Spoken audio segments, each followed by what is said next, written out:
think one word to describe Ray is overcomer.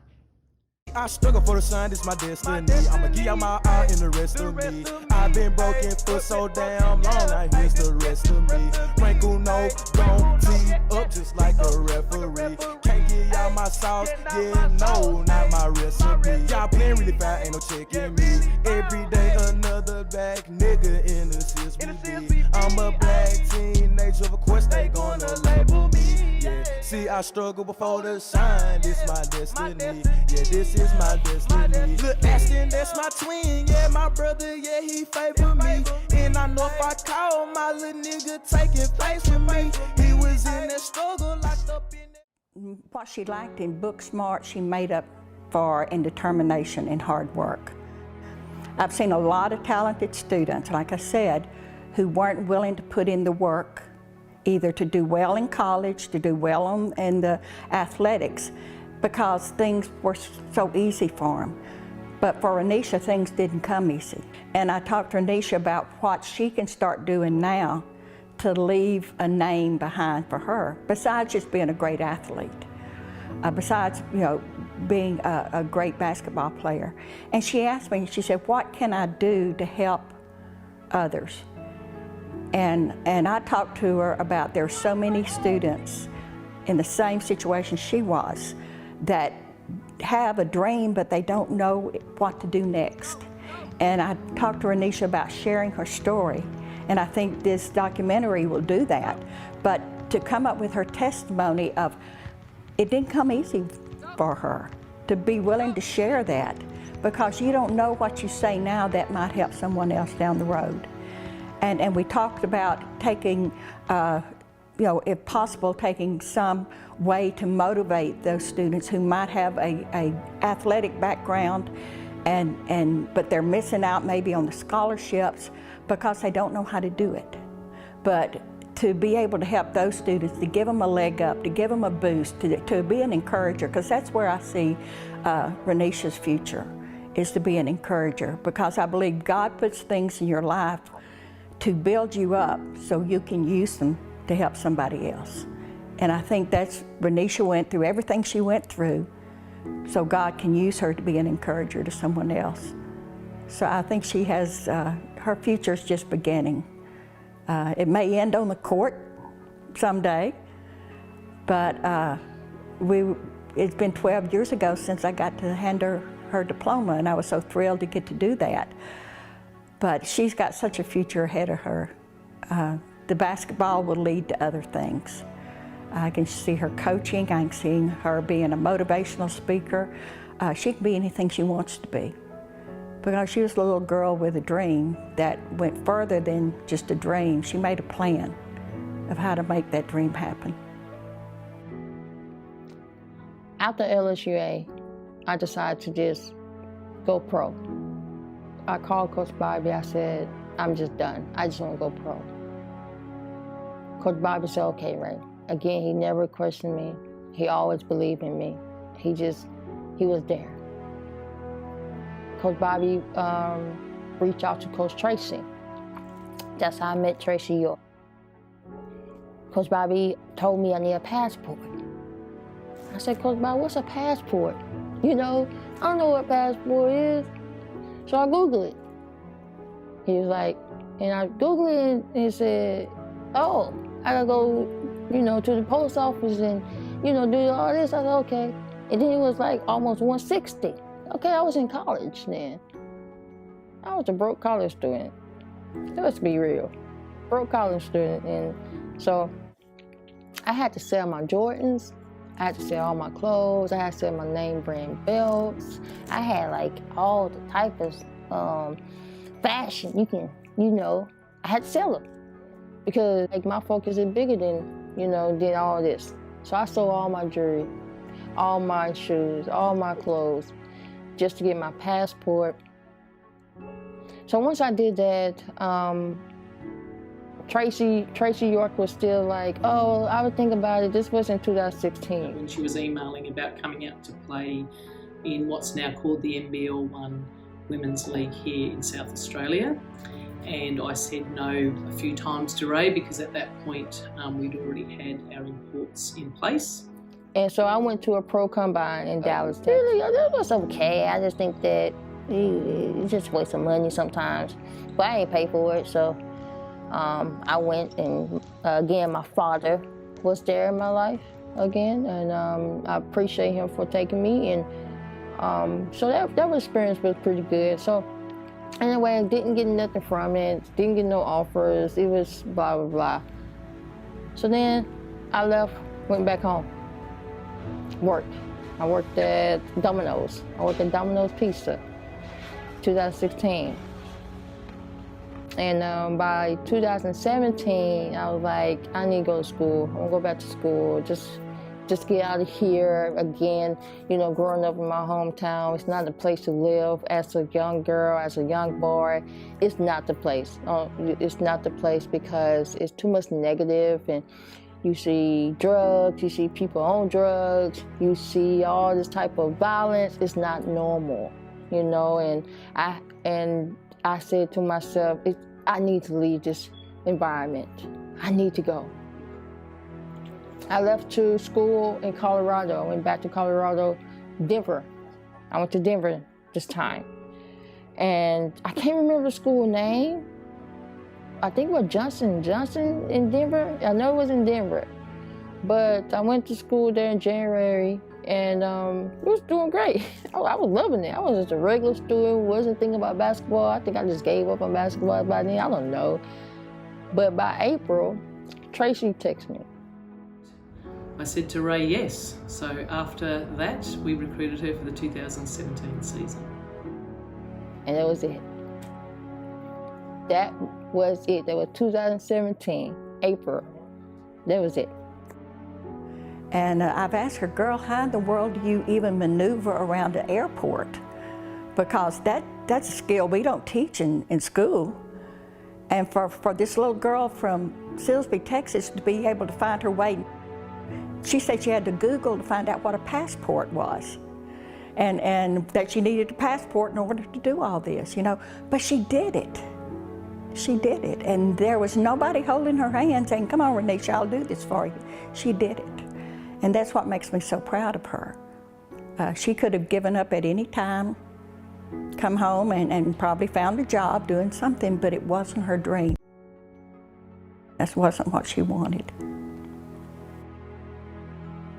Yeah, I was really excited. I was excited. Not for me, I was excited for you.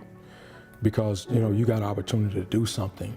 And then I was able to look back and say, well, now, here's somebody that was ready to just throw in the towel.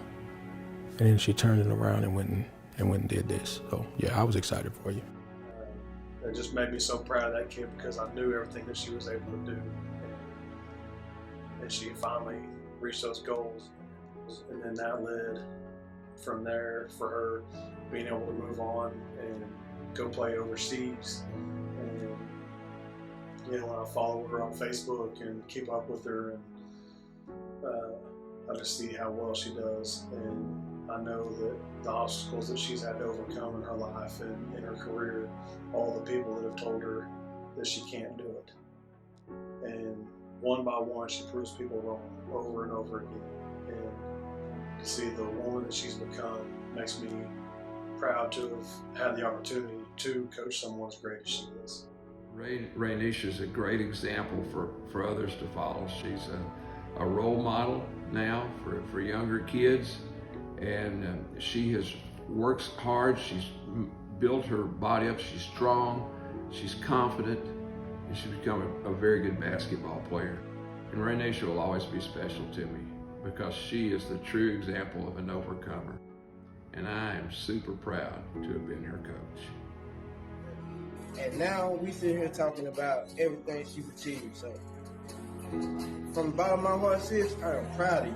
Ray the Black Eagle will always fly with me, straight up, and I want you to know that you taking things farther than anybody I've ever known personally, and farther than anybody will take it. I'm proud of you, sis. I love you, sis. Keep doing your thing.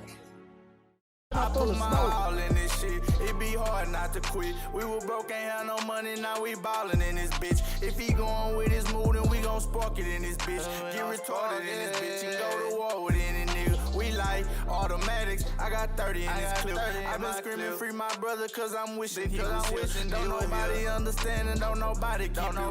Why they change up and people... She was telling me, I said, hey, how my girl doing? She said, well, she talking about going overseas. I ain't really for all that. It's too much luck. I said, girl, you better let that girl go make that money, girl. So that's what I told her. So you're right, I did. I told her to let you go make that money.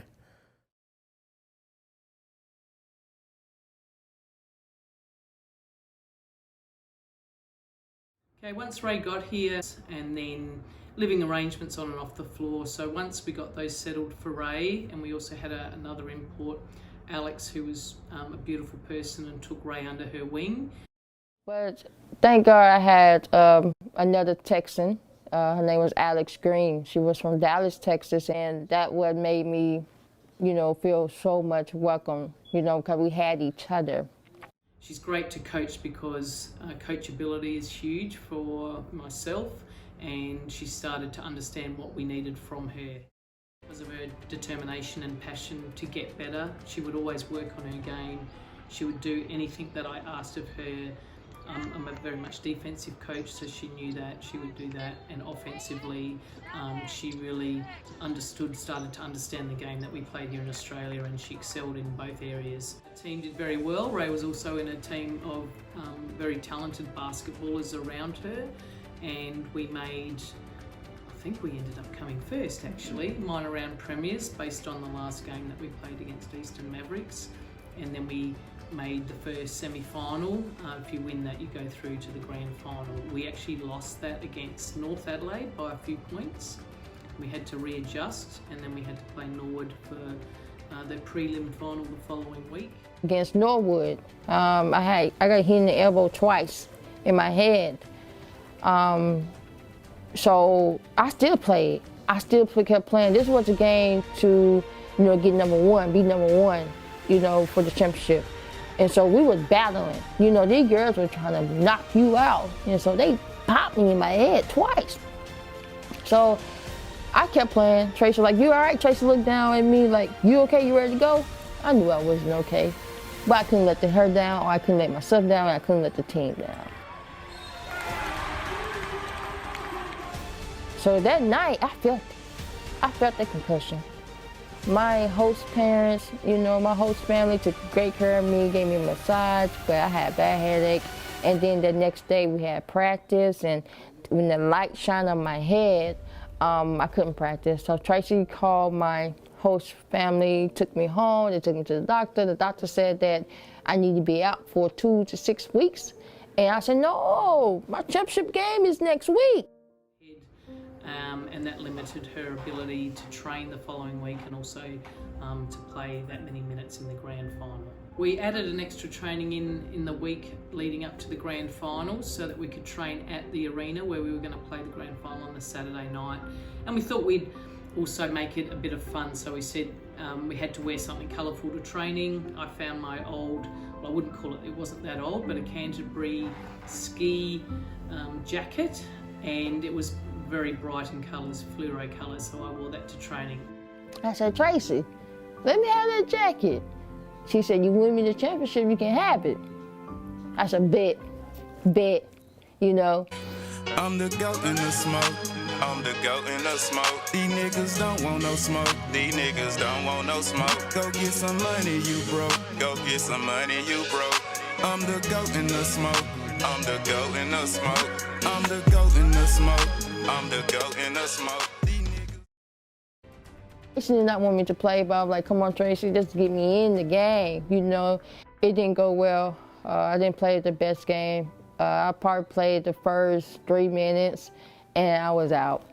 I couldn't do it, but at least I got the feeling of being there with my teammates. We was down by halftime. I say about what, I can't really remember, but we was down by a couple of points. And Tracy looked at me and Alex like, what y'all gonna do? She looked at me and Alex like, y'all need to step up. And I said, Alex, I looked at Alex and I was like, Alex, I can't do it, but you need to kill it. Go kill it. And so when we came back from halftime, Alex were killing, teammates were killing, and we won. I say we won by 2 points. No smoke, these niggas don't want no smoke. Go get some money, you broke. Go get some money, you broke. I'm the goat in the smoke. Yeah, I'm the goat in the smoke. The way I'm controlling the game, they think I got a remote. I used to steal at the stove. I used to sleep on the floor. They used to laugh at my shoes. I had on hand-me-down clothes. Now when you look at my drip, Versace down to my toes. I used to play a little ball. I should've probably went pro. Sometimes it fuck with my head. How I just let that shit go. I live my life on the go. It can't be fixed, it ain't broke. I'll never switch on my hood. I never switch on my folks. Ask anybody you know. Ask any nigga or hoe. They go say Lock ain't no hoe. That nigga A1 for sure. It's been a while since we spoke, but I still call you my bro. They follow me like the Pope, cause I'm the goat in the smoke. I'm the goat in the smoke. I'm the goat in the smoke. These niggas don't want no smoke. These niggas don't want no smoke. Go get some money, you broke. Go get some money, you broke. I'm the goat in the smoke. I'm the goat in the smoke. I'm the goat in the smoke. I'm the goat in the smoke. These niggas don't want no smoke. These niggas don't want no smoke. Go get some money, you broke. Go get some money, you broke. I'm the goat in the smoke. Yeah, I'm the goat in the smoke. I gotta rep Smoke Town, cause that's my neighborhood. My niggas throwing up Hoover Crib, not no neighborhood. I mean, we had a wonderful season. Being number 1, and then we went to the championship game. I mean, that was a wonderful experience, especially coming from where I come from. I was like, what is this? It's amazing. We won the grand final on the Saturday night, and when we came out to celebrate at the club on the Sunday, I handed the jacket to Ray. And I know Ray loved the jacket because I saw photos on Facebook when she was in Cyprus and in Greece, and she was wearing my colourful Canterbury jacket. So I knew it went to a good home, and she was proud to wear it. And I think she's probably worn it all around the world, actually.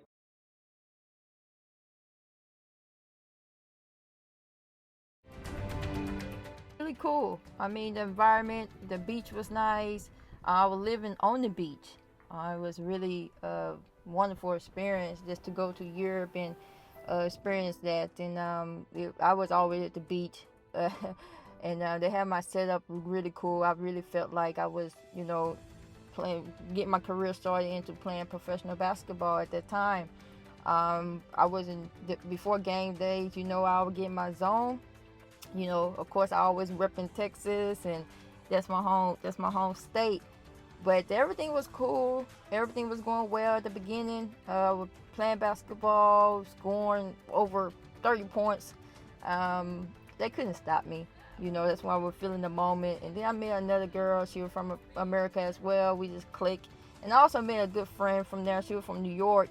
She took very good care of me. Like, we still cool. We still friends to this day. It was a wonderful experience, you know, and I can say that I learned a lot, you know, going over there. But of course, I faced adversity, and the team wasn't paying me right. Everyone know who played over there in Euro basketball. You're going to go through this not payments situation, and that what I was going through. So I had to leave and go to Greece. I went to Greece, and the team in Cyprus did some doggy stuff, and they didn't release me in time. It was paperwork. They was arguing back and forth. It was a mess. And so I couldn't really play in Greece. They didn't let me play. But I still practiced with the team, and I still played, you know, scrimmages, you know, against the opposite team, and went traveling in Greece. I met some more Americans, and we just had a good time. You know, they took care of me. You know, I was on their team and stuff. They took very good care of me. But at that time, I was like, dang, I can't play. You know, again, I had to go through adversity. I was like, it was a tough battle for me at that time. And so I was like, why does teams do this? Like, same with my former team before this team, they didn't pay me either. So it was like, at that time, I was like, okay, Ray, you got to look into this. You got to know the business, because as a rookie, And I want to say this because, you know, for everyone out there that want to play overseas ball and you just new to this, make sure you know that you got to get paid. You got to have a living. You know, sometimes they will get over you, but don't let that happen, you know. And that's why I'm telling my story, because as a rookie, as a player that's coming out into a league, they would do some stuff, you know, but you have to learn the business. Learn the business, Google it, you know, reach out to other people so you would know.